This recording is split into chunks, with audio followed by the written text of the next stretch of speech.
Bom dia a todos.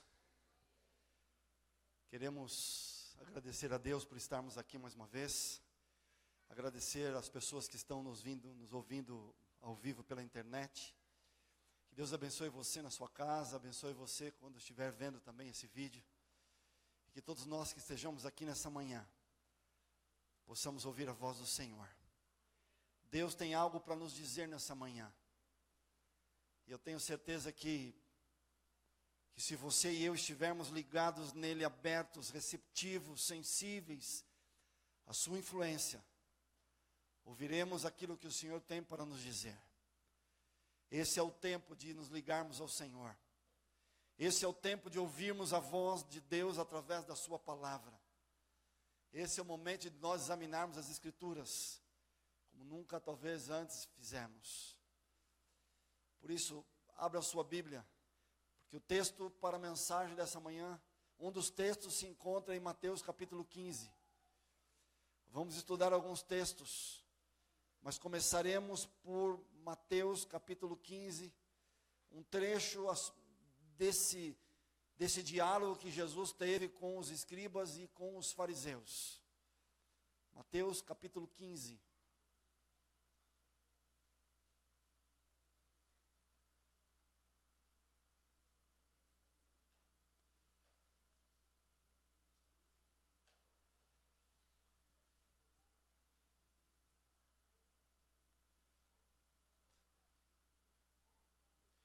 Senhor nosso Deus, mais uma vez, pedimos para o Senhor falar conosco. Queremos examinar as Escrituras como o Senhor nos orientou. Queremos que o Senhor reavive a nossa vida, reforme, nos faça viver o Evangelho de uma maneira profunda. E ao mesmo tempo, chamados pelo Senhor, possamos dividir a Tua palavra com as pessoas. Senhor, que esse ambiente seja totalmente cercado pela presença dos nossos amigos anjos. Que o Espírito Santo fale ao nosso coração. Que a Tua presença seja forte agora, Pai. A Tua palavra, Senhor, queremos ouvi-la. Aquieta o nosso coração. Dá-nos uma mente aberta. Precisamos ouvir essa mensagem e viver essa mensagem. Eu sei que isso tem uma importância grande, começando por mim, Senhor. Perdoa-nos mais uma vez, porque não queremos que nada nos separe do Senhor agora. Que nada nos impeça, que nada impeça a Tua comunicação conosco. E não só a comunicação de informação, mas do Teu poder que pode nos purificar, nos limpar e nos tornar pessoas melhores do que somos. Fala conosco, por favor. Te pedimos no nome de Jesus. Amém. Jesus está falando com os escribas e fariseus. Quem eram os escribas e fariseus? Os líderes religiosos da sua época. O versículo 1 diz que vieram de Jerusalém a Jesus alguns dos fariseus e escribas. E eles começaram a conversar com Jesus. E qual era o assunto aqui? Não é o tema da mensagem detalhar o assunto, mas qual era o assunto aqui? Jesus estava tendo um diálogo com os escribas e fariseus. E o problema era que os fariseus e os escribas, líderes do povo, haviam entrado ou continuado em um caminho de um tipo de religião que valorizava mais o comportamento, aquilo que se podia ver era mais valorizado do que aquilo que se era, do que aquilo que se vivia por dentro. Havia uma incompatibilidade, uma incoerência entre aquilo que era mostrado, entre aquilo que era visto pelas pessoas, com aquilo que era vivido, internalizado. Não havia harmonia entre o exterior e o interior. Jesus classificou isso, chamou isso de hipocrisia. O título da mensagem dessa manhã é Como Vencer a Hipocrisia. A hipocrisia, se você buscar em um dicionário, você vai ver a definição. Alguns dicionários definem como falsidade, ser falso. O que é ser falso? É justamente isso. Demonstrar ser algo que não se é. Demonstrar viver algo que não se tem por dentro. Jesus enfrentou os líderes religiosos da sua época, que teoricamente deveriam ser um modelo de cristianismo, de vida religiosa. Os fariseus eram tidos como zelosos naquilo que se falava de religião, e os escribas eram aqueles que cuidavam das cópias e do zelo das escrituras. E qual era o problema aqui, que não é o meu tema dessa manhã? Eles estavam criticando a Jesus e aos discípulos, que não estavam seguindo tradições, ensinamentos que eles haviam criado. E aqui, especialmente, a cerimônia de lavar as mãos 7 vezes. Não era uma cerimônia que tratava de higiene, era uma cerimônia que tratava de purificação espiritual aos olhos dos escribas e fariseus. E eles lavavam as mãos 7 vezes, imaginando que estariam sendo purificados com esse ato. E como os discípulos provavelmente lavaram as mãos uma vez só, por higiene, os escribas e fariseus criticaram a Jesus e ao mesmo tempo os seus discípulos, porque não participaram da sua tradição. E Jesus então vai direto ao ponto e diz: vocês estão anulando a lei de Deus, os mandamentos de Deus, seguindo tradições e não a palavra de Deus. E Jesus especialmente se dirige a esses homens, dizendo que eles não estavam honrando os seus pais, como diz o 5º mandamento, seguindo uma lei chamada lei de Corbã, que eles haviam criado, e essa lei dizia que quando um ser humano se dedicava a Deus, se consagrava a Deus, ele não precisaria mais cuidar dos pais. E Jesus disse: vocês estão invalidando a lei de Deus com ensinamentos humanos. Então Jesus vem no trecho que eu quero destacar. Versículo 7, Jesus os chama de hipócritas. Bem profetizou Isaías a vosso respeito, dizendo: este povo honra-me com os lábios, mas o seu coração está longe de mim. Em vão me adoram, ensinando doutrinas que são preceitos de homens.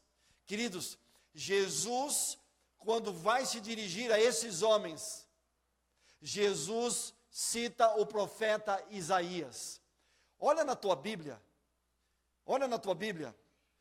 no versículo 9, provavelmente vai estar no final do versículo 9, tem uma letrinha aí na sua Bíblia, uma letrinha pequena. Na minha Bíblia tem uma letra F, na sua Bíblia tem uma letra pequena. Se tiver essa letra te joga para o rodapé da Bíblia. Vê se no rodapé existe essa letrinha F, ou uma letrinha que está na tua Bíblia, e se ela te joga para alguma passagem de Isaías. Perceberam? Isso em teologia nós chamamos de intertexto, melhor, intertextualidade, esse é o termo.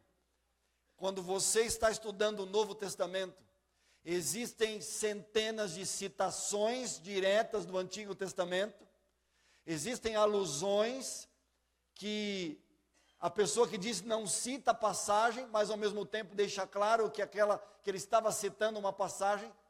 Quando é uma passagem, ele diz: bem disse Isaías, ou assim diz o Senhor, ou isso aconteceu para que se cumprisse a palavra que está em Zacarias, em Jeremias. Isso é uma citação. A alusão é como Jesus disse assim: antes de que Abraão existisse, eu sou.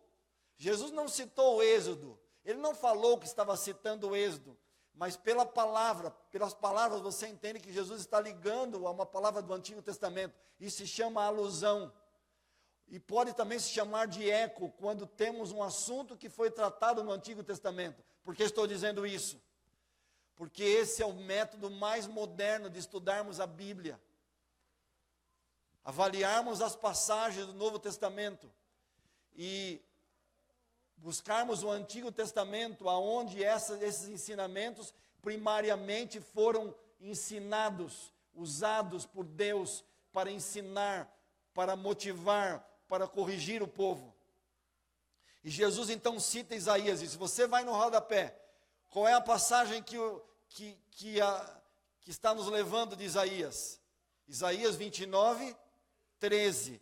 Então vá para Isaías 29, 13.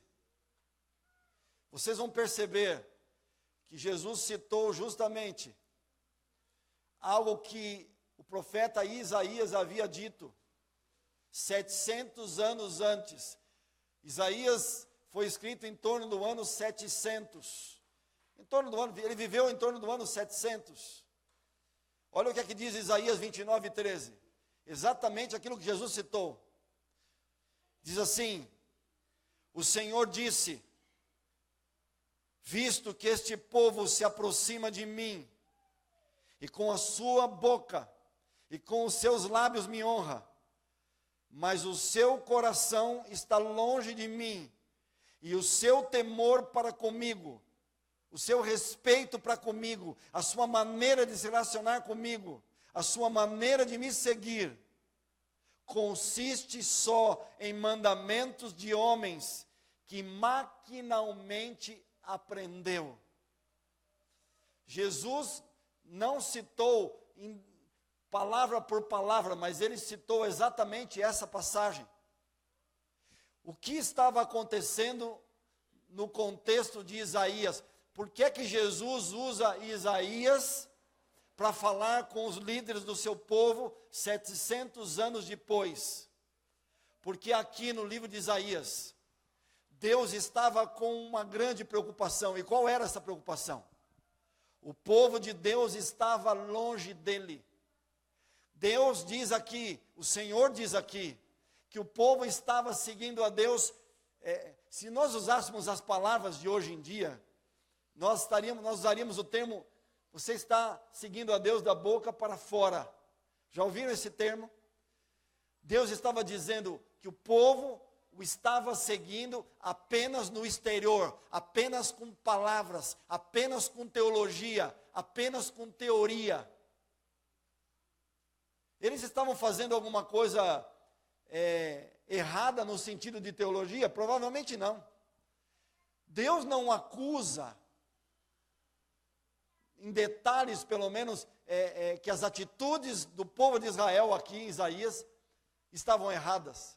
Deus estava dizendo que apesar de estarem seguindo aquilo que era correto, aquilo que era bíblico, até certo ponto, em termos de comportamento, em termos de teologia, a sua maneira de sentir, a sua maneira de ser, não era condizente com aquilo que eles estavam falando. E o pior, Jesus estava dizendo que eles estavam seguindo tradições humanas. Então, por um lado, não seguiam completamente só a Bíblia, mas colocavam tradições dentro da sua teologia. E se não pudesse ainda piorar, o Senhor diz que eles estavam seguindo a Ele de forma maquinalmente, de forma, vivendo como uma máquina, seguindo a Ele como uma máquina. Se há uma coisa que Deus deu para o ser humano, foi o livre-arbítrio. O livre-arbítrio é uma característica que nós temos, recebida de Deus, que nos diferencia justamente de um robô, de uma máquina. Uma máquina faz aquilo que ela foi programada a fazer. Uma máquina faz sempre da mesma forma, do mesmo jeito. Ela não tem raciocínio, ela não pensa, ela não ama. Ela não faz por fazer. Aliás, ela faz porque tem que fazer. E Jesus disse: vocês estão me seguindo como máquinas. Vocês aprenderam a teologia e maquinalmente estão fazendo aquilo que tem que fazer. Abra sua Bíblia, volte um pouquinho em Isaías no capítulo 1, para nós entendermos melhor o que estava acontecendo com o povo. Para que vocês compreendam ainda mais por que Isaías falou o que falou e por que Jesus usa o texto de Isaías para os escribas e fariseus. nós podemos entender ali o trecho de Jesus? Podemos, mas quando entendemos melhor Isaías, vocês vão perceber como se amplia a mensagem de Jesus para aquele povo que conhecia Isaías. Jesus estava tentando mexer com o coração deles, fazer com que eles viessem a raciocinar e pensar na maneira como estavam seguindo. Isaías recebe uma visão de Deus e diz assim, visão de Isaías. Isaías era filho de Amós, e essa visão ele teve a respeito de Judá, e Jerusalém, que era a capital de Judá, nos dias de Uzias, de Jotão, de Acás, de Ezequias, reis de Judá. Isaías foi profeta numa sequência de reis, e a mensagem dele foi perdurando ao longo desses reinados. E Deus então fala com ele, e é Deus que vai falar. E o versículo 2 diz assim, ouvi, ó céus, e dá ouvidos, ó terra, porque o Senhor é quem fala. Isaías está dizendo o seguinte, o Senhor vai falar agora. Ouçam, deem ouvidos, o Senhor vai falar. E diz assim o Senhor, criei filhos, e os engrandeci, mas eles estão revoltados contra mim. Por que Deus começa esse trecho dizendo, eu criei filhos e os engrandeci? Foi Deus que criou os seres humanos. Foi Deus que permitiu que Israel se tornasse uma nação. Foi Deus que fez de Israel uma grande nação, especialmente no momento de Davi e de Salomão. Eu os engrandeci. Deus está dizendo, eu vos fiz grande. Israel se tornou grande, uma nação que surgiu de Abraão, de Isaac e de Jacó. Mas os meus filhos, apesar de eu tê-los criado, engrandecido, eles se revoltaram contra mim, eles se voltaram contra mim, Deus está dizendo. E agora Deus vai usar uma ilustração, com animais que não têm livre-arbítrio, com animais que não raciocinam, mas que têm um instinto, de alguma forma, percebem algumas coisas. Os animais percebem, os animais nos reconhecem, os animais, quem tem um animal em casa sabe, que os animais não têm um raciocínio, eu não sei até que ponto eles, o que existe na mente de um animal, mas eles nos reconhecem, eles têm uma certa, eles transmitem algo no olhar, na sua forma de se relacionar conosco, e Deus usa isso, ele diz assim, o boi conhece o seu dono, o seu possuidor, o jumento, o dono da sua manjedoura. Ele está dizendo, olha, o boi sabe quem é o dono dele. O nosso cachorro sabe que nós somos o seu dono. Eu tenho uma cachorra que acabou, quando mudei, na primeira vez, ficou com uma amiga nossa, uma pessoa que trabalhava conosco. Depois de um ano, voltamos lá, mais de um ano, ela continuava nos reconhecendo. E Deus está dizendo, o boi conhece o seu dono, o jumento conhece também o seu dono. Mas Israel não tem conhecimento. O meu povo não entende. O meu povo não, ele se revoltou contra mim mesmo. E Deus então no versículo 4 diz, ai dessa nação pecaminosa. Povo, prestem atenção. Povo carregado de iniquidade, que é pecado. Raça de malignos. Filhos corruptores, vem de corrupção. Abandonaram o Senhor, blasfemaram do Santo de Israel, voltaram para trás, ou seja, viraram as costas para Deus, viraram as costas para os ensinamentos de Deus. E Deus então pergunta, por que a vez de ainda ser feridos, visto que continuais em rebeldia? E Deus vai fazer um diagnóstico deles, ele diz, toda a cabeça está doente, todo o coração enfermo. Deus não está falando aqui de cabeça só no sentido físico. Deus está falando aqui de raciocínio, de razão, de pensamento, de inteligência, de conhecimento, de lógica. Deus está dizendo, a cabeça de vocês, o raciocínio de vocês, a maneira de pensar de vocês está doente, o coração de vocês está enfermo. Desde a planta do pé até a cabeça não há nele coisa sã, senão feridas, contusões, chagas inflamadas. umas e outras não espremidas, nem atadas, nem amolecidas com óleo. A vossa terra, agora Deus vai dizer daquilo que eles tinham, a vossa terra está assolada, as vossas cidades consumidas pelo fogo, a vossa lavoura os estranhos devoraram, ou devoram, em vossa presença, e a terra se acha devastada como numa subversão de estranhos. A filha de Sião é deixada como choça na vinha, como palhoça no pepinal, como cidade sitiada. Se o Senhor dos Exércitos não tivesse deixado alguns sobreviventes, já nos teríamos tornado como Sodoma e semelhantes a Gomorra. Se você não conhecesse a história de Sodoma e Gomorra, pode perceber que há uma letrinha também aí embaixo. Essa letrinha te levaria para Gênesis capítulo 19, aonde estaria o intertexto aqui, mostrando o que aconteceu com Sodoma e Gomorra. De forma resumida, o que aconteceu com Sodoma e Gomorra. Se você ler ao longo da Bíblia trechos que falam de Sodoma e Gomorra, você vai entender que eles chegaram na condição que chegaram, porque também se separaram de Deus. Eram povos que se tornaram ricos, economicamente estáveis, não tinham necessidade, não tinham falta de pão, não tinham falta de alimento, moravam num lugar extraordinariamente belo. Vocês se lembram quando Abraão e Ló foram dividir a terra? Que Abraão disse: Ló, se você for para a direita, eu vou para a esquerda, e vice-versa, escolhe. E Ló olhou para as campinas de Sodoma, de Gomorra, e viu a beleza do lugar. O povo de Sodoma e Gomorra tinham tudo, mas a estabilidade econômica, a estabilidade geral, os fez acreditar que não precisavam de Deus. E tudo aquilo que eles tinham, que lhes proporcionava prazer, acabou se tornando em nada pelo fato de terem se separado de Deus. E por fim, por não se sentirem preenchidos, por não terem sentido para a vida, por não se sentirem realizados mesmo tendo tudo, começaram a criar saídas, prazeres humanos.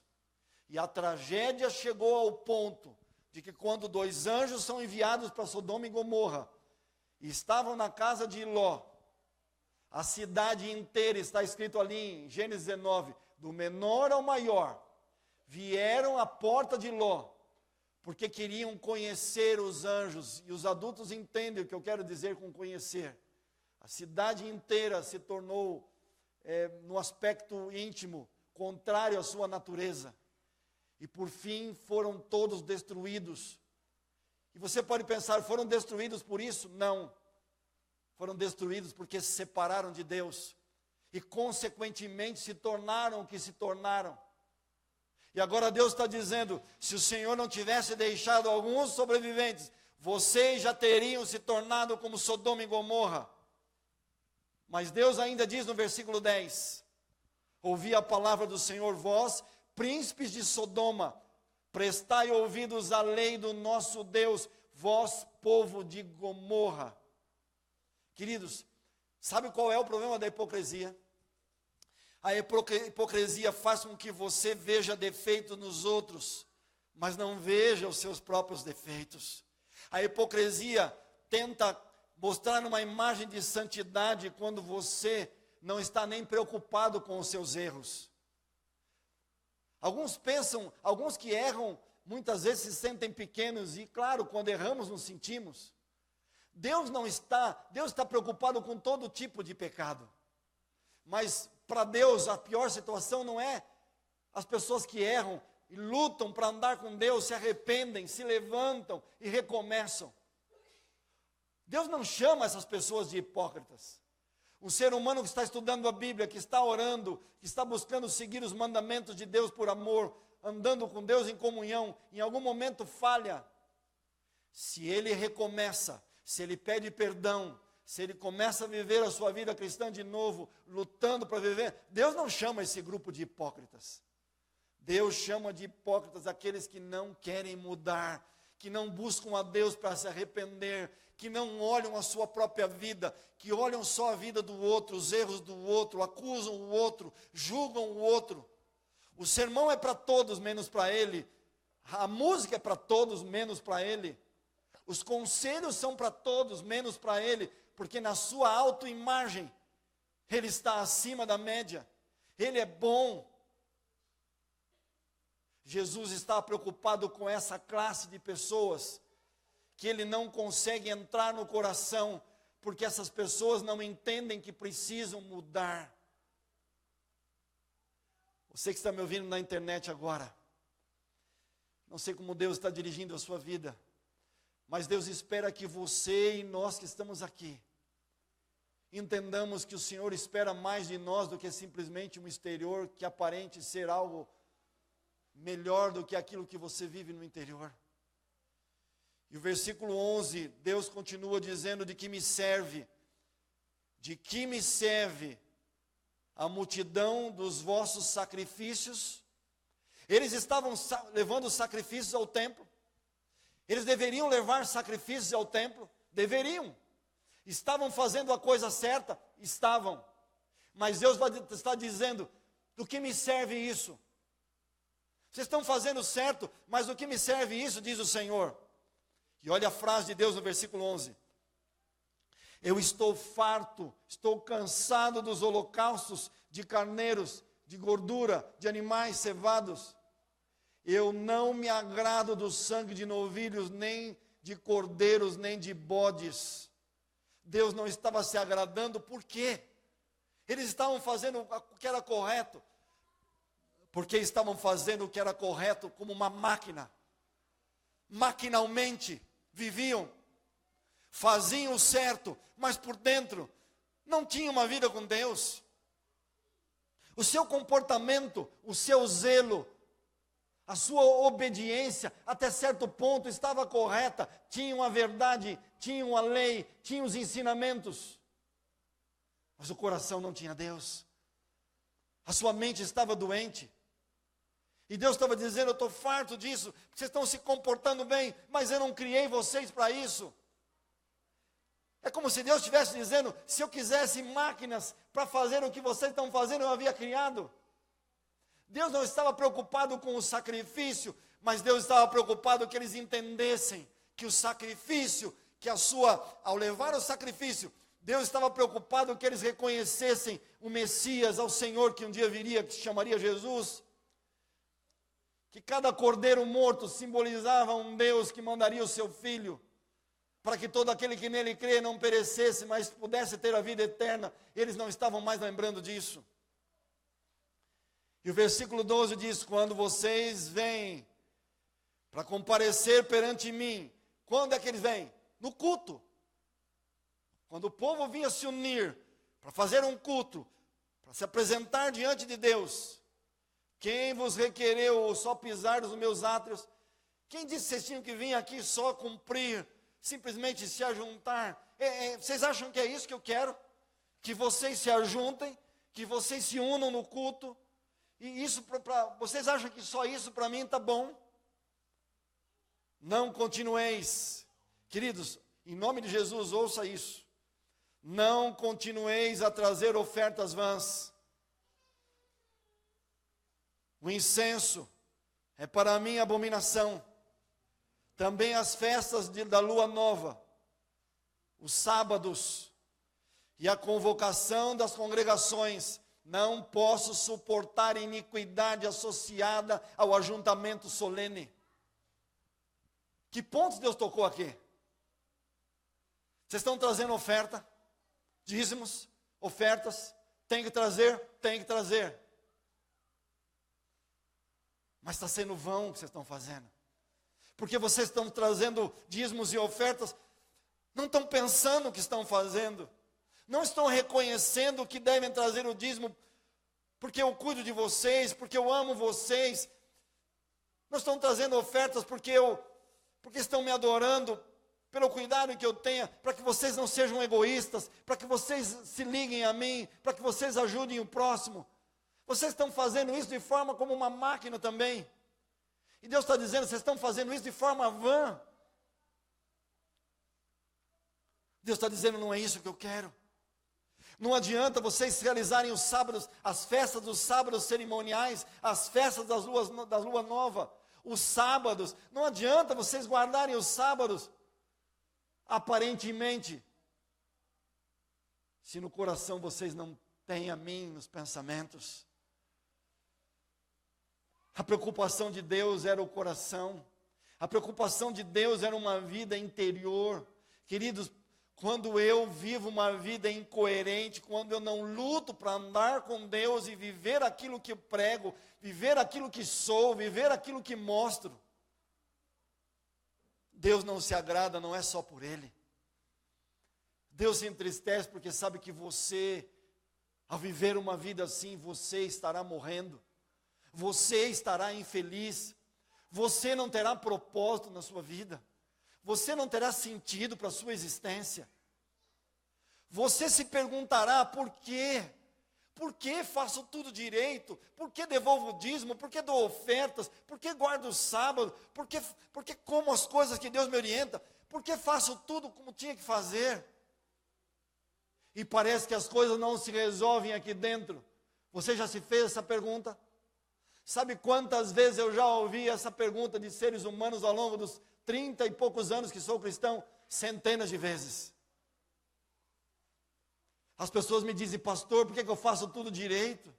Pastor, eu sou um bom cristão. Pastor, eu sou respeitado. Pastor, eu sou um ancião. Pastor, eu sou um líder. Eu canto na igreja. Eu faço trabalho missionário. Eu não perco um culto. Porque as coisas não se... Porque aqui dentro fica um vazio. Porque eu não consigo ser feliz.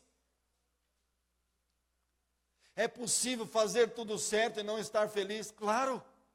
Querem ver um exemplo bíblico? O jovem rico. Ele disse, Senhor, o que é que eu faço para herdar a vida eterna? Em outras palavras, estou me sentindo morto.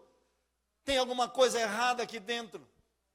Senhor, me ajuda, eu não consigo. Me diz o que eu tenho que fazer. Porque na visão desse moço, era só o fazer, só comportamento. E Jesus disse, e Jesus começa daquilo que ele conhecia, para aquilo que ele não conhecia. Então Jesus começa assim, guarda os mandamentos.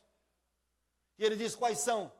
E Jesus diz, os de Êxodo 20, honra teu pai e tua mãe, não matarás, não adulterarás, não dirás falso testemunho. E Jesus cita alguns preceitos da lei de Êxodo 20. E o que é que ele responde? Senhor, eu tenho feito tudo isso. Eu nasci na igreja, desde que eu sou novo, eu vivo isso, eu sigo isso. Mas Senhor, não está resolvendo. Então Jesus vai no ponto. Sabe por que é que não está resolvendo? Porque para você... o dinheiro está à frente de mim. O assunto aqui, muitos utilizam, e em nome de Jesus, pregadores que façam isso, ou que fazem isso, estão interpretando esse texto de forma equivocada. Usam esse texto para dizer para as pessoas que querem o dinheiro delas, tiram o dinheiro das pessoas usando esse texto. Esse texto, não, apesar de envolver dinheiro, não tem nada a ver com dinheiro no sentido de dízimos e ofertas. O assunto aqui era o que estava em primeiro no coração desse moço. Se fosse outro assunto, Jesus tocaria no outro assunto, mas como o problema dele era o dinheiro, Jesus diz, vende o que você tem, dá aos pobres, e terás um tesouro no céu. E depois de você fazer isso, me segue, me põe em primeiro lugar, me coloca no seu coração, porque o seu coração tem dinheiro, o seu coração não tem a minha pessoa. E apesar de estar vivendo exteriormente uma vida de fidelidade, o Senhor não estava no coração dele. É isso que o Senhor estava dizendo em Isaías, vocês estão fazendo certo, vocês estão guardando o sábado, vocês estão vindo no culto, vocês estão trazendo ofertas, vocês estão trazendo sacrifícios. Mas as vossas festas da lua nova, versículo 14, as vossas solenidades, a minha alma as aborrece. Já me são pesadas, estou cansado de as sofrer. Pelo que quando estendeis as mãos, escondo os olhos, de vós os olhos. Sim, quando multiplicai as vossas orações, eu não as ouço, filhos, porque as vossas mãos estão cheias de sangue. Filhos, lavai-vos, purificai-vos, filhas. Tirai a maldade dos vossos atos. de diante dos meus olhos, cessai de fazer o mal. Queridos, Deus estava apelando ao povo. Deus não estava repreendendo porque não havia saída. O livro de Apocalipse diz, Jesus dizendo, eu repreendo e castigo a todos quanto amo. Se, pois, zeloso, arrepende-te. O que é se arrepender? Volta, recomeça da onde você errou, recomeça do jeito certo, recomeça vivendo, recomeça sendo por dentro o que você está mostrando por fora. Filhos, volta, se purifiquem. Vocês estão falando comigo pela oração da boca para fora, de forma mecânica, vocês não estão nem pensando o que estão fazendo.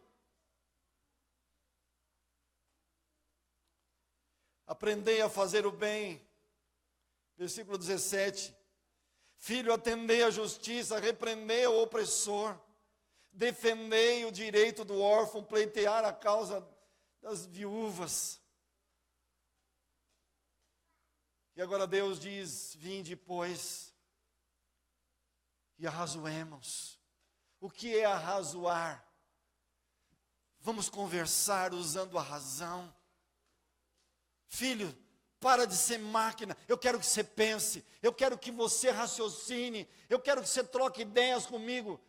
Não importa que os seus pecados sejam como a escarlata, eu posso torná-los como brancos como a neve, não importa que sejam vermelhos como o carmesim, eu posso fazê-los como lã. Mas filhos, eu não vou fazer se vocês não quiserem, diz o versículo 19, e não me ouvirem. Deus não quer forçar, por isso ele diz, se vocês quiserem, se vocês me ouvirem, eu vou dar para vocês o melhor da terra. Deus não estava dizendo só da terra no sentido de alimentos, era no sentido de bem-estar, de felicidade, de crescimento, de sentido para a vida, de perdão, de uma vida nova, de uma vida em abundância. Mas filhos, se vocês recusarem e fordes rebeldes, sereis devorados à espada, porque a boca do Senhor disse. Filhos, vocês vão sofrer as consequências, eu não quero. Eu não quero que vocês recebam o resultado da separação, que a separação trará como consequência. Eu não quero. E Deus então apela para o povo. Vira a sua página. Versículo 6. Penúltimo bloco, antes de nós fecharmos. No capítulo 6, Jeremias então recebe o chamado. E quando Jeremias recebe o chamado, olha aquilo que tem a ver comigo e com você. Ele vê a Deus, ele tem uma visão de Deus, e ele olha para ele mesmo, queridos. Vocês sabem que eu estava pregando esse sermão essa semana? E quando eu terminei esse trecho, o moço não aguentou, levantou a mão e disse assim, pastor, o que a gente faz então para não ser o que esse povo se tornou? Pastor, o que a gente faz para não chegar nessa condição? Exatamente nesse ponto eu disse, então você ouça. Isaías, ao ver a Deus, ele disse, ai de mim, estou perdido. Isaías mostrou e teve a postura que o povo deveria ter, ele reconheceu o seu pecado, reconheceu a sua condição, ele diz, porque eu sou homem de lábios impuros, eu habito no meio de um povo de impuros lábios, mas meus olhos viram o Rei, o Senhor dos exércitos. Então um dos serafins voou para mim, diz Isaías, trazendo na mão uma brasa viva, que tirara do altar como uma tenaz. Com a brasa tocou a minha boca, e disse, eis que ela tocou os teus lábios, o teu pecado foi, tua iniquidade foi tirada, e perdoado o teu pecado. O que Deus está dizendo para mim e para você? O que Deus disse para Isaías? Isaías, não importa a tua condição, eu posso perdoar você, eu posso purificar você. Por que Deus usa os lábios como um símbolo? Porque infelizmente Na maior parte das vezes nós usamos a palavra para nos afastarmos de Deus, não todas as vezes, mas muitas vezes. E as palavras são as expressões daquilo que temos na mente. A nossa boca fala o que o coração está cheio. Deus está dizendo que Ele purificou Isaías, o coração de Isaías, a mente de Isaías, a boca de Isaías, para que ele pudesse viver. Isaías, eu estou perdoando você, eu estou purificando você. Muitos buscam só o perdão, mas Deus está dizendo que tem que purificar, é mudar o gosto. O perdão não só nos basta, irmãos. Minhas irmãs, Deus não quer só perdoar você, quer purificar você. E purificar tem a ver com santificação. Em termos uma maneira nova de pensar, uma maneira nova de viver. A purificação é realizada pela presença do Espírito Santo, que muda a nossa forma de ser, que nos faz ser novas criaturas. E Deus então disse, versículo 8, Isaías disse, depois disso eu ouvi a voz do Senhor. Depois que o Senhor perdoou, depois que o Senhor trabalhou com ele, Isaías agora ouve uma outra coisa. A voz do Senhor que dizia, a quem enviarei? A quem há de ir por nós? Aonde? Pregar o Evangelho, pregar a mensagem, tentar trazer o povo de volta para a aliança que eles haviam separado. E disse Isaías, eis-me aqui, envia-me a mim, eu vou, Senhor, pode me enviar. Então o Senhor diz para ele, Isaías, vou te dizer uma coisa, vai e diz a esse povo, ouvi, ouvi e não entendais, vede, vede, mas não percebais, tornai insensível o coração desse povo, endurece-lhe os ouvidos, fecha-lhe os olhos, para que não venha ele a ver com os olhos e a ouvir com os ouvidos, e entender com o coração e se converta e sejam salvos. Deixa eu interpretar essa passagem à luz da Bíblia, porque os profetas do Antigo Testamento tinham uma visão que nós chamamos de visão atributiva, teologicamente uma visão atributiva. O que é isso? Eles entendiam que tudo na essência vem de Deus, e na essência vem de Deus, mas Deus não causa determinadas coisas unicamente pelas suas ações. E qual é a questão aqui? Deus estava dizendo, Isaías, você vai pregar, o povo vai ouvir você, o povo vai ver o que você vai mostrar, mas eles não vão escutar, e eles não vão enxergar. E o profeta usa que Deus, é como se Deus estivesse dizendo, eu vou endurecer o coração deles, eu não quero que eles se convertam. Deus estava dizendo, pelo fato deles não ouvirem, pelo fato deles não escutarem, eles não vão se converter. Por quê, queridos? Escuta o que eu vou te dizer nessa manhã em nome de Jesus. Quando a palavra de Deus é pregada, quando a voz de Deus fala ao seu coração, não existem três opções. Ou você ouve e se amolece, ou você ouve e de forma sensível se deixa influenciar por Deus, ser ensinado por Ele, transformado por Ele, usado por Ele, ou você se endurece. E não é Deus que te endurece, é você ao ouvir a voz de Deus. Mas claro, como resultado da ação de Deus, o profeta diz, Deus endureceu, Deus amoleceu. Lembram de Faraó? Deus endureceu o coração de Faraó. Por que o coração de Faraó se endureceu? Deus quis que se endurecesse. Deus tentou tudo com ele. Deus fez tudo para amolecê-lo. Deus fez tudo para que ele se convertesse. Mas cada não de Faraó o levou ao endurecimento. A mesma coisa, Isaías estava recebendo de Deus. Isaías, você vai pregar e a maior parte do povo não vai ouvir. A maior parte do povo não vai te escutar. Senhor, então até quando eu vou pregar, Senhor?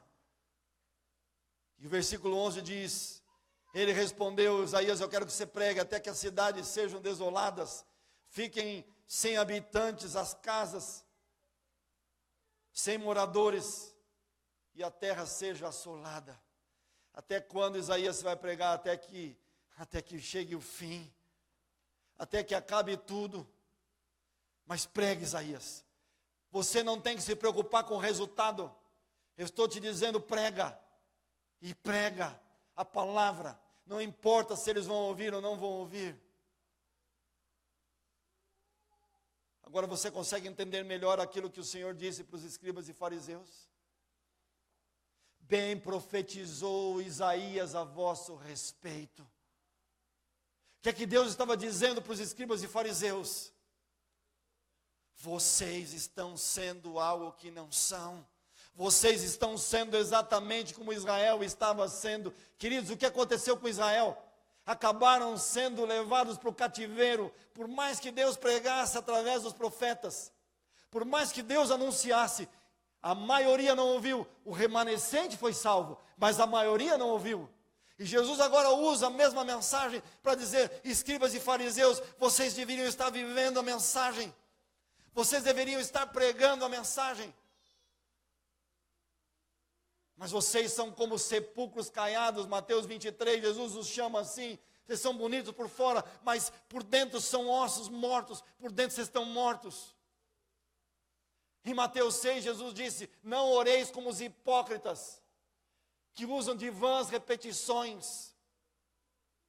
Não sejam como os hipócritas que jejuam e ficam mostrando para os outros que jejuam, só para se mostrarem santos.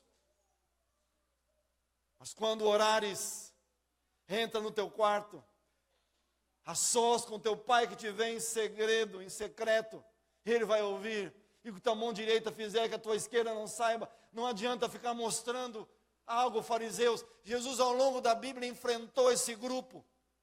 E qual era o problema deles? Hipocrisia. Não entendiam que precisavam mudar. A palavra de Deus era pregada, não entendiam. Jesus expulsava demônios, eles diziam: você expulsa demônios com o poder de Satanás. Jesus alimentava a multidão e eles continuavam achando um problema. Nunca estava bom, havia sempre um problema em Cristo, havia um problema nos discípulos, nunca neles. Não olhavam para si mesmos, não se permitiam serem sondados pelo Espírito Santo. E você pode me dizer: pastor, o que isso tem a ver com a gente? Estamos vivendo no último período da igreja nessa terra. Qual a igreja, pelas profecias de Apocalipse, nós estamos? Dos 7 períodos. Qual? Laodiceia. Será que a mensagem que Deus deu 700 anos antes para Isaías, que pregou no seu tempo, 2000 anos depois, a mensagem mudou? Qual a mensagem de Deus para Laodiceia? Filhos, vocês pensam que são ricos, abastados. Abra a tua Bíblia para a gente terminar aqui, Apocalipse 3. Vocês pensam. Quero ler o texto. Jesus diz no versículo 15, e é ele que vai dizer, porque ele se apresenta no versículo 14. Filhos, eu conheço as tuas obras, vocês não são frios nem quentes. Quem dera vocês fossem uma das duas coisas. Eu estou a ponto de vomitar vocês da minha boca. Aí o versículo 17 diz: vocês dizem, olha para mim um pouquinho. Deus está dizendo que eles são. Deus está dizendo: eu vou dizer o que vocês pensam de vocês. Vocês dizem isso. Dizem como? Olha como é a mesma mensagem. Com os lábios. Vocês estão dizendo como? Com os lábios. O que vocês estão dizendo? Estou rico, abastado, não preciso de coisa alguma. Jesus está dizendo: vocês pensam que são ricos, que são abastados e que não precisam de nada. Qual era o problema de Isaías na época dele? Não precisamos de Deus. Qual era o problema dos escribas e fariseus? Não precisamos de Deus. Somos os melhores, temos a lei, temos a mensagem, somos o povo de Deus, temos tudo, sabemos tudo, não precisamos, somos descendentes de Abraão, nasci no povo de Deus, nasci na igreja, eu conheço a verdade, eu conheço a Bíblia, eu sei as doutrinas, eu não preciso de nada. Queridos, Jesus está dizendo algo agora que tem a ver mais do que nunca comigo e com você. Eu conheço as tuas obras. Mas vocês não sabem, diz o versículo 17, que são infelizes, miseráveis, pobres, cegos e nus. Existem 3 tipos de ignorância. Aliás, existem 3 passos para sairmos da ignorância e chegarmos no conhecimento e usarmos isso como sabedoria. O primeiro nível é nós não sabermos. É quando alguém não sabe que não sabe. Esse é o grau pior. É quando você nem sabe que não sabe. O segundo grau é você saber, é quando você sabe que não sabe. Porque agora pelo menos você reconhece que não sabe. E o terceiro grau é você buscar conhecimento para saber o que você não sabia. Jesus está dizendo, vocês nem sabem que são pobres, miseráveis, cegos e nus. Queridos, em nome de Jesus, olha para mim. Você que está na internet, escuta o que eu vou dizer agora. O grande problema do ser humano é que se ele se desliga de Deus, ele perde a percepção daquilo que ele é. Ele não percebe que ele se tornou alguém por fora que não é por dentro. Ele perde a percepção da sua condição, da sua autoimagem, da sua visão interior.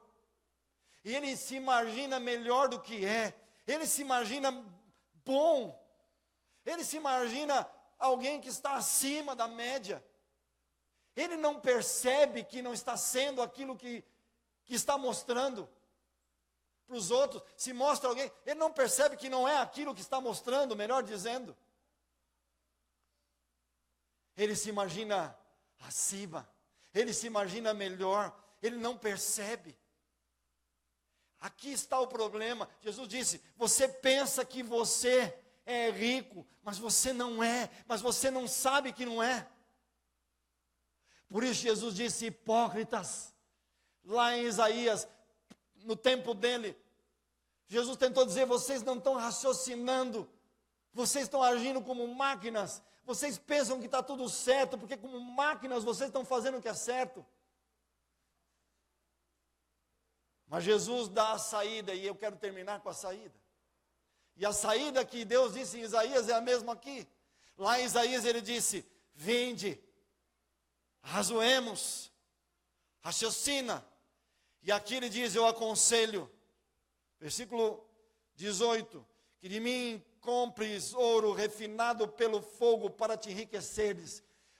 O que é o ouro refinado no fogo? Fé, confiança em Deus. Queridos, ninguém é rico espiritualmente sem comunhão, sem Deus, sem confiança, sem fé, diz Hebreus. É impossível agradar a Deus. Como vou me relacionar com Deus sem fé?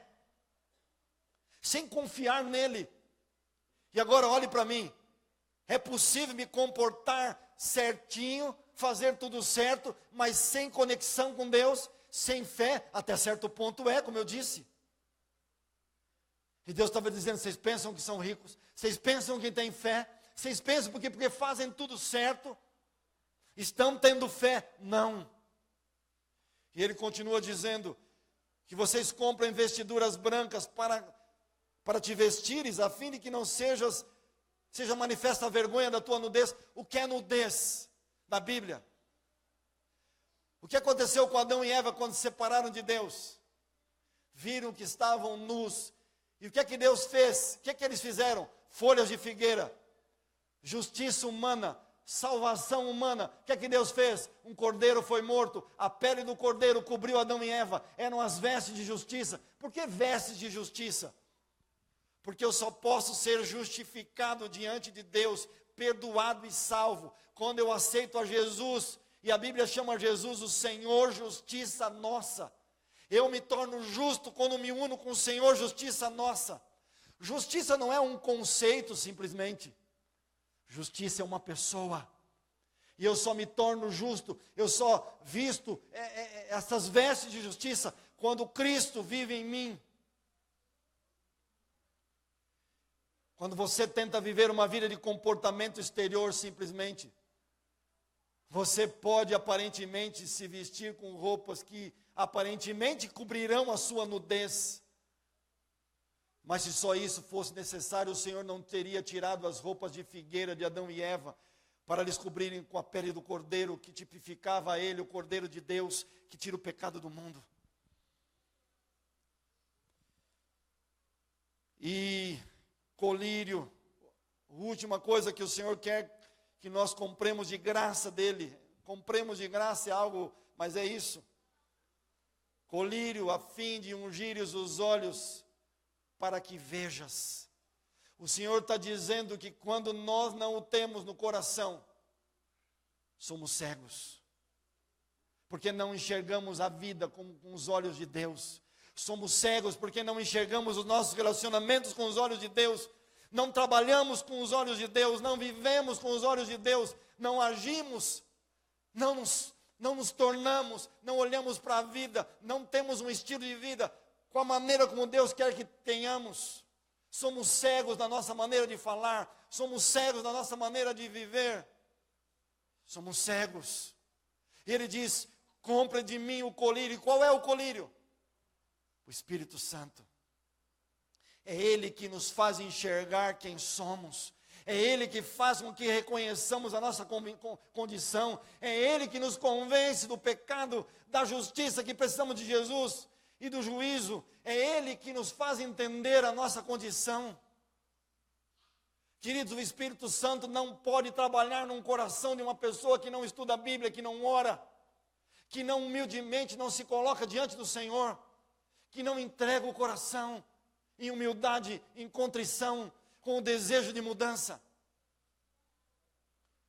Em nome de Jesus, o Senhor não precisa de você e de mim agindo maquinalmente, aparentemente corretos, zelosos, bonitos por fora, se estamos mortos por dentro. Eis que estou à porta e bato. Aqui ele diz: eu repreendo e disciplino a quantos amo. Estão vendo? Se pois zeloso, arrepende-te. E aí ele diz: estou à porta e bato. Se alguém ouvir a minha voz e abrir a porta, entrarei em sua casa, cearei com ele e ele comigo. Olha a mensagem, a mesma de Isaías. Se você vir, se você conversar comigo, se você usar a razão, se você voltar a andar comigo, você vai ter o melhor da terra, você vai ter o que comer, você vai ter o que viver. Se você abrir o coração, lembra? Se desejares e me ouvires, Isaías, agora aqui, eu estou batendo na porta. Se você desejar e ouvir e abrir a porta, eu vou comer com você. É a mesma mensagem. Não é a mesma mensagem de Jesus para os escribas e fariseus? Não é a mesma mensagem de Jesus para o povo de Israel com Isaías? Queridos, mudaram as palavras, mas Jesus continua fora do coração. A boca continua dizendo, mas o coração está longe de Deus. O Senhor está chamando, Ele quer comer com você, Ele quer alimentar você. É a mesma mensagem. Quero terminar contando um testemunho, não sei se algum dia contei, mas tem exatamente a ver com essa mensagem. Há muitos anos, eu estava pregando o Evangelho em uma das igrejas aqui em São Paulo, na Zona Sul. E uma moça líder dos desbravadores, uma moça de 18, 19 anos, me procurou no final, aquele final de semana que havia pregado, mas no final da tarde do sábado. E ela me disse exatamente assim, da região de vocês, não sei se é ali em Parelheiros, mas ali próximo. Ela me disse: eu sou a líder dos desbravadores dessa igreja. Eu disse: que bonito.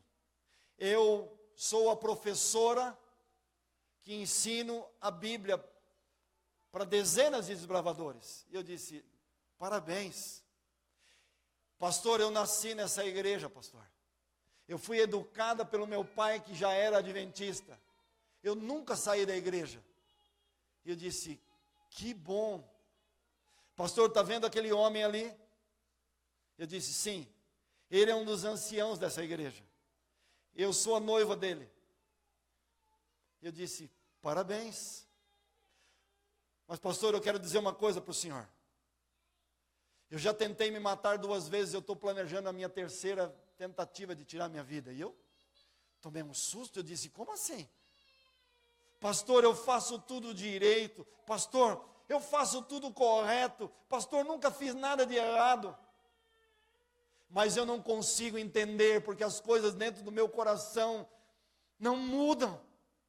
Pastor, já estava para casar 2 vezes, eu desfiz minha casa, eu vendi os móveis, eu desisti do meu casamento, tentei me matar, e eu continuo do mesmo jeito, eu não sei o que eu faço, eu estou desesperada, me diz alguma coisa. E eu disse, sabe qual é o seu problema? E de uma maneira resumida, disse tudo o que disse aqui para vocês essa manhã. Você faz tudo certo, mas você não aprendeu a andar com Deus. O Senhor não está no teu coração, Ele não é a razão da tua vida, Ele não é o primeiro para você, Ele não é prioridade. Você faz tudo, se comporta, dirige, ensina, está tudo certo, não está errado tudo que você está fazendo, mas tudo isso sem Cristo não vale. E quando eu terminei de falar, ela disse, então, para mim não tem jeito, melhor eu morrer. Eu falei, você não me ouviu? Me ouça. E disse a segunda vez, tudo de novo. E ela continuou dizendo, mas para mim não tem jeito. Então eu segurei o rosto dela e disse, me ouça. Em nome de Jesus, me ouça. E repeti tudo isso com mais profundidade, com mais detalhes. E na terceira vez ela disse, entendi. Terminamos ali e fui para casa. Poucos meses depois recebi em casa o convite de casamento dela. Ela havia entendido que faltava Cristo. Cristo entrou no seu coração, entrou na sua vida. Toda a sua teologia, todo o seu comportamento, que eram válidos, que eram corretos, agora eram vividos, eram realizados por um ser humano que estava procurando viver por fora aquilo que era por dentro. Pôde se casar. E pôde ser aquilo que o Senhor deseja que todo ser humano seja. Quero terminar a mensagem dessa manhã fazendo um apelo para você. E eu sou o primeiro nessa lista de apelos, nessa lista de chamados do Senhor. O Senhor está chamando você, para que você reavalie a sua condição, mas não reavalie de forma humana, reavalie em oração. Tenha a coragem de se voltar para Deus e dizer, Senhor, sonda o meu coração, como diz Davi no Salmo 139, vê se há em mim algum caminho mau, e guia-me pelo caminho eterno. O Senhor está chamando você, para que você se volte para Ele, para que você se arrependa. E arrependimento é um dom. Você não gera arrependimento, você não produz arrependimento, mas quando você anda com Ele, Ele faz com que você enxergue aonde você caiu. Ele faz e Ele fará que você enxergue a tua condição. Ele fará um diagnóstico em você. Ele fará uma leitura do seu caráter, da sua mente. E ao mesmo tempo, gradativamente, te conduzirá para uma nova vida, para uma vida coerente, para uma vida que o interior seja como o exterior. Queridos, em nome de Jesus, quanto tempo mais vamos viver pensando que somos algo que não somos? Porque simplesmente, ao olharmos para a nossa igreja, para as nossas doutrinas, para a nossa teologia, para o nosso comportamento, pela maneira como surgimos como povo, e avaliarmos que tudo isso existe uma coerência bíblica, uma base bíblica, uma confiança naquilo que estamos fazendo e seguindo. Até quando vamos nos assegurar nisso? E vamos viver uma vida distante do Senhor, aqui dentro. Ah, pastor, você está dizendo que todo mundo está assim? Não, não estou dizendo isso. Porque a Bíblia diz que Deus tem o seu remanescente. Mas eu estou me colocando no primeiro da fila, que deve aceitar esse apelo, porque eu preciso crescer. Eu preciso viver mais aquilo que conheço. Estou lutando para isso. Há um momento na história que mais do que nunca precisamos da palavra de Deus. Tomei a decisão e Deus me abençoou em fazer um mestrado em teologia. Estou fazendo para que possa me aprofundar na palavra de Deus, para que possa estudar, para que possa viver, para que possa transmitir, para que possa dividir com minha igreja algo que possa ajudá-los a enxergarem a sua condição, a enxergarem que precisamos mudar, que precisamos viver, que precisamos cumprir a missão. Você que está me ouvindo pela internet mais uma vez, e você que está aqui nessa manhã, em nome de Jesus, ouça a voz do Senhor.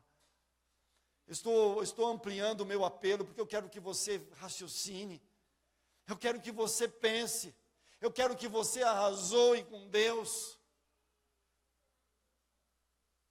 Quanto tempo mais vamos viver a vida como se tudo estivesse perfeito, como se nós estivéssemos perfeitos. Quando há algo que está errado e nós não estamos enxergando. Mas a mensagem do Senhor é: eis que estou à porta e bato. E o Senhor está batendo porque é urgência, porque no tempo de Cristo não se batia nas portas, se chamava. O bater é símbolo de urgência. O Senhor está batendo no coração dos laodiceanos, porque a mensagem é urgente, porque Jesus está voltando, e Jesus sabe que essa igreja precisa deixar de ser morna, essa igreja precisa ser quente, essa igreja precisa entender que não são o que pensam que são, essa igreja precisa entender que precisa da justiça de Cristo, da pessoa do Senhor, do Espírito Santo, e isso nunca acontecerá só por um comportamento realizado como máquinas. Isso só ocorrerá quando a palavra de Deus for estudada com profundidade, com oração, com desejo de mudança, com desejo de sermos novas pessoas, de vivermos, de deixarmos Cristo viver em nós, como Paulo disse, e de cumprirmos a missão de levarmos pessoas para o Senhor, algo que ainda precisamos fazer de uma maneira muito mais ampla. Se você quer orar nessa manhã, eu vou fazer um apelo para aqueles que realmente querem. Você tem o direito de continuar vivendo como você quer viver. Eu nunca vou repreender alguém por isso. Eu já ouvi várias vezes algumas pessoas dizendo: pastor, o senhor precisa ser mais duro, o senhor precisa ser mais firme. Mais firme do que eu preguei nessa manhã? Mais firme do que aquilo que o Senhor diz para você nessa manhã? Se a mensagem de hoje não amolecer você, o seu coração vai se fechar, porque o Senhor está te chamando. Se você tem o desejo sincero de mudar de vida, eu quero orar com você. Se você acha que a tua vida está boa, se você acha que está numa condição boa, não há problema, eu respeito você. Mas se você entende que precisa mudar, e mudança radical, e mudança profunda, mudança exige, como eu disse, tempo para Deus, tempo para ler a Bíblia, tempo para orar, tempo para vir à igreja, tempo para se deixar ser usado por Deus. Não é mudança da boca para fora: ah, Senhor, estou entregando tudo, ah, Senhor, estou mudando, ah, não quero só dos lábios. Tá bom, e você vai embora para casa e continua falando mal dos outros, criticando os outros, continua não tendo comunhão com Deus, não estudando a Bíblia, não orando. Você não fez um voto com Deus, você fez um voto para aparecer da boca para fora, para que ninguém dissesse ele não foi. Queridos, seja honesto com você. É Deus que está te chamando, não é o pastor, não é o ancião, não é o líder. Você não tem que mostrar nada para ninguém, você tem que mostrar em primeiro lugar para Deus. Mostrar para os outros será importante como resultado disso. Se você tem esse desejo, eu queria que você viesse aqui. Levanta, vem aqui à frente, quero orar com você. E depois de orarmos juntos, vamos para casa. Se você tem esse desejo sincero, em nome de Jesus, sincero, levanta e anda. E deixa o Senhor conduzir você. Se você acha que está bem, fique à vontade. Deus sabe o teu coração, não sou eu que vou te julgar. Você sabe o que você precisa. Mas se você vem à frente, venha para tomar decisões de comunhão, de atitude, de mudança de vida, de mudança de gastar tempo na comunhão com Deus, para que a igreja do Jaçanã, para que a sua família, a sua vida, seja uma vida nova. Vem bem para frente, para ter espaço para todo mundo. Vem aqui para frente.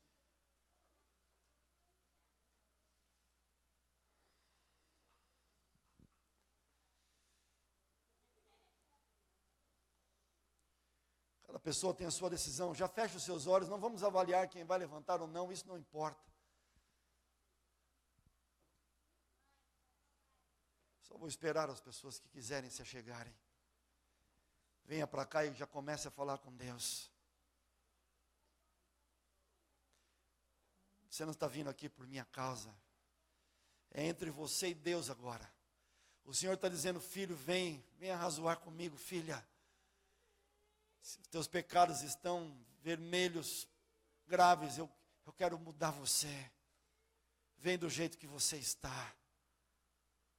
Não existe impossível para Deus. Não existe não dá para Deus.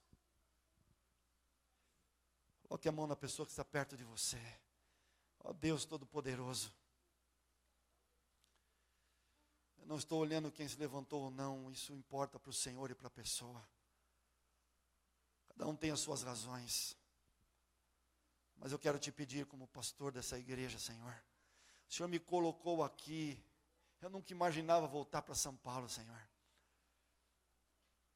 Mas estou aqui hoje, com o coração nesse lugar, com a certeza de que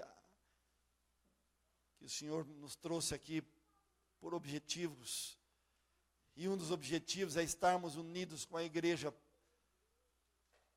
para que o Senhor possa mudar nossa vida, para que o Senhor possa perdoar a gente, nos purificar, nos santificar. Senhor, quero te pedir como teu servo, quero fazer isso em nome de Jesus. Senhor, perdoa todas as pessoas que aqui estão. Senhor, limpa o coração, tira os vícios, tira os pecados, tira os hábitos, tira a separação, tira o desânimo, Senhor. Tira a tristeza, tira os traumas, tira a solidão, tira as coisas que estão separando cada ser humano do Senhor. Ó Deus, muitos estão nos ouvindo pela internet, faz o mesmo por eles, Pai. Amolece os corações, tira o coração de pedra, Senhor, coloca um coração de carne. Faz de novo aquilo que precisa ser renovado. Muda o gosto, se for preciso, os hábitos. Ó Deus, o Senhor pode fazer isso. Se não existe arrependimento, põe arrependimento. Se não existe confiança e fé, coloca fé. Queremos comprar do Senhor por amor a confiança e a fé, as vestiduras brancas e o colírio. Porque apesar de estarmos vivendo no período de Laodiceia, nós não precisamos fazer parte desse grupo, Senhor, que se veem melhores do que são. Senhor, se nós não estamos enxergando a nossa condição, dá-nos olhos espirituais para vermos quem realmente somos. Mas, Pai, que a decisão que estamos tomando agora, que não fiquem só nos lábios, mas que produzam em nós um sentimento de entrega, de decisão, de passarmos tempo examinando as Escrituras, tempo em oração, para que o Senhor Espírito Santo nos convença do pecado, da justiça, do juízo, e nos faça ser novas criaturas. Senhor, por favor, em nome de Jesus, batiza a cada um agora aqui, com teu Espírito Santo. Ó Deus, Espírito Santo, venha sobre essa igreja agora, em nome de Jesus. Coloca óleo da tua presença na nossa mente, que talvez esteja enferma. Cura-nos, Senhor, as feridas. Faz de nós pessoas segundo o seu coração. Voltarmos para casa, que recomecemos uma vida nova, e que o Senhor continue ao nosso lado nos assistindo, e continue, Senhor, por favor, como disseste que estaria conosco por todos os séculos. Continua conosco, te pedimos no nome de Jesus, amém. Abraça as pessoas que estão ao teu